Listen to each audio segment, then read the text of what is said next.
I thought this book, The Color of Water, was one of my favorite books for the whole year. I found it very interesting, and the message that McBride was trying to convey was very deep. James and his family experienced many things in their lives that I would hope don't happen to me because they were awful. And it was good for me to see how they took those hard times and grew from them. I think that James can be an example for everyone in that he was involved in very tough situations and he stayed strong and overcame them.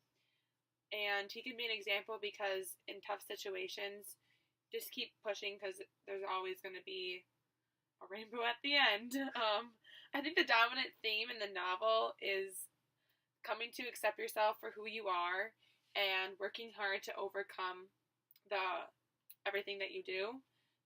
In the book, James and his siblings were very successful. They worked hard and eventually all went to college, defeating the odds of the community that they were involved in. This shows that working hard, even in the darkest places, will lead to success. James also had a hard time with not knowing his mother, named Ruth. Ruth's passed. She was white and was Jewish, and she never really shared much about that, and it was always tough for him. And then also the fact that he was different from her, since that was his mom and he looked different than her, so he never really felt like accepted in the family.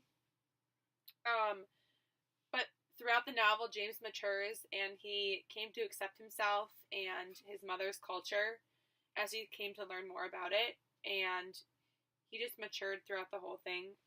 Overall, I thought this book had a good message and that everyone can relate to it and should read it because there are valuable life lessons that are given in the story, and it's good for everyone.